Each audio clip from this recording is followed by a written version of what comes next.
Honors, that for check with ending 244027 dated December 20, 2022, this is marked by the prosecution on the face of the check as T-1-130-OVP.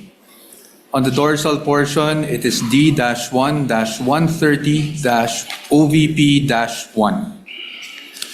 For the second check, dated January 31, 2023, ending with 244053. On the face of the check, this is marked as D-1-131-OVP. Dorsal portion is marked as D-1-131-OVP-1. For the third check, dated April 13, 2023, with ending 245511, face of the check is marked as D-1-132-OVP, while the dorsal portion was marked as D-1-132-OVP-1. The fourth and last check, ending 245664, dated July 13, 2023. The face of the check was marked as D-1-133-OVP, while the dorsal portion was marked as T-1-133-OVP-1. That is all, Your Honors. Again, nothing to cross from our end. Yeah. Yeah. Just to correct you, the check ending in 5511 is dated April 18. Correct, Your Honor. April 18, 2023. No, you mentioned 13 earlier, I stand according corrected, to. Your Honor. So it's 18. Yes, 18, Your Honor. Thank you.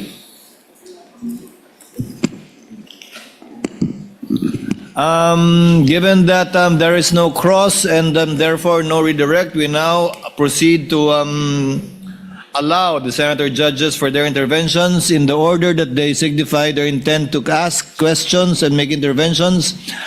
The Honorable Erwin Tulfo, thereafter the Honorable Rafi Tulfo, thereafter the Honorable Senator Judge Aquino. The Honorable Tulfo is recognized for his interjections and interventions.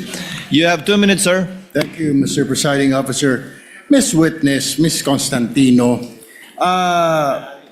dyan ba talagang account ng mga OVP sa bangko ninyo, sa show? Or si VP lang ang nag-open ng account dyan sa bangko ninyo? Yung Office of the Vice President po. OVP.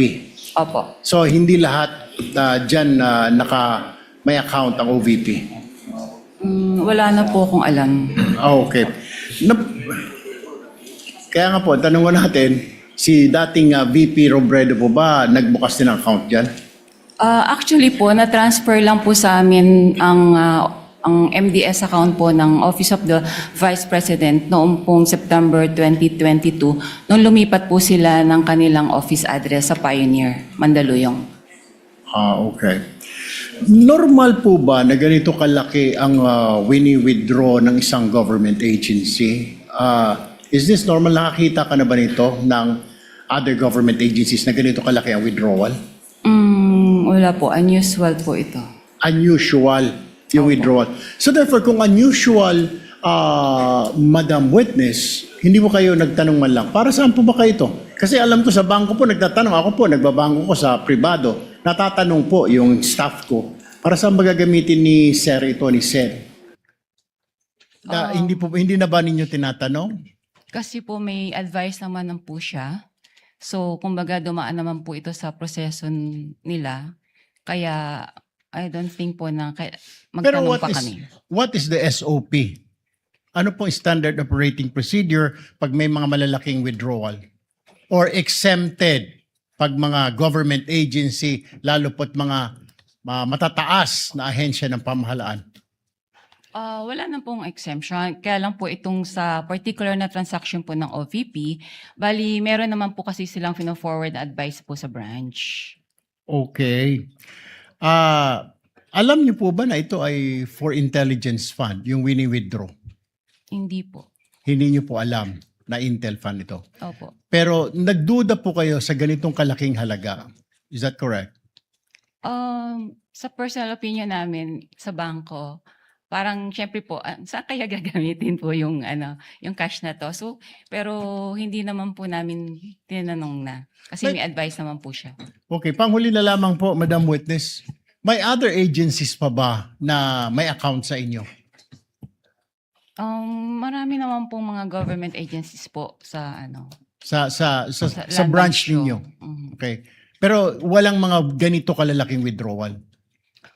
So far po kasi na-convert na po lahat kasi sila sa mga online system like yung sa ATM payroll. So hindi na po ganyang kalalaki mga withdrawals po nila. Thank you, Madam Witness. Thank you, Presiding Officer. Thank you, Senator Judge Erwin Tulfo. Senator Judge Rafi Tulfo is recognized. You may proceed, sir, when you're ready for interjections and interventions. You have 2 minutes, sir.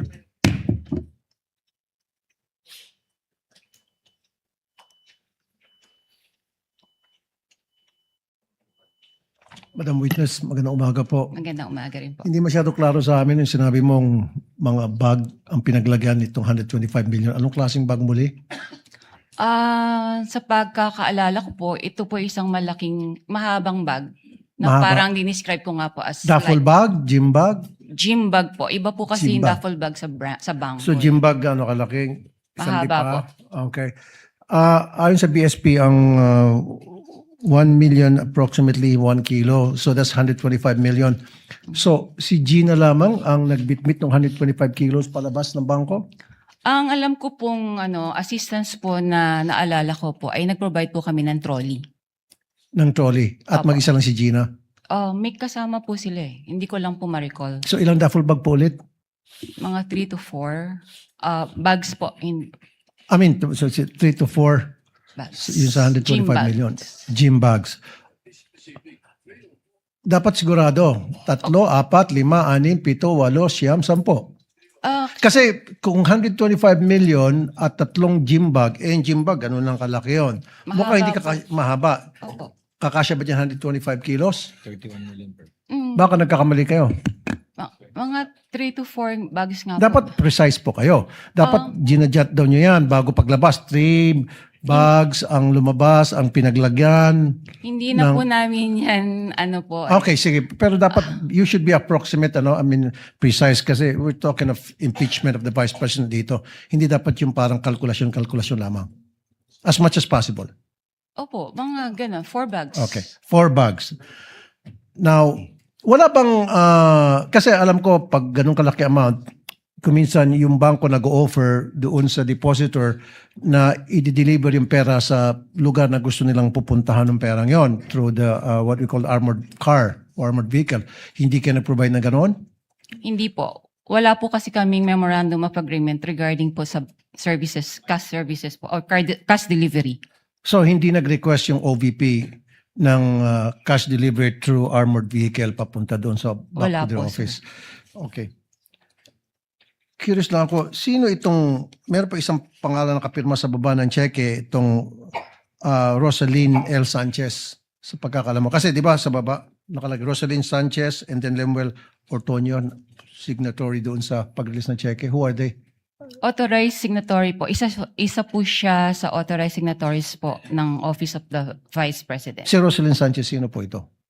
Sa Siya- pagkakalam niyo po, Ang alam ko po, siya po yung sa finance. sa finance. Okay, nabanggit niyo rin po prior doon sa withdrawal, you're given 1 or 2 days para makapag-prepare ng cash. Sino po ulit tumatawag sa inyo? Si Miss Queenie Masangkay po. Paano niyo po nalaman na si Miss Queenie Masangkay yung tumatawag sa inyo? Na-meet ko na rin po siya sa branch nung pong nag-open po sila ng MDS account po.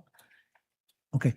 Last na naman, usually pag ganun kalaking amount ang withdraw, sinisiguro nyo na yung pupunta doon sa bangko, yun yung authorized na mag-withdraw talaga ng amount ng perang yan. Kadalasan tinatawagan pa yung principal. Wala kayong ganung klaseng protocol in place? Wala na po kasi may advice na po siya. Wala na. May advice na sige po siya. May pera na. Okay, thank you. Bago po yung bell, Senator Judge Rafi.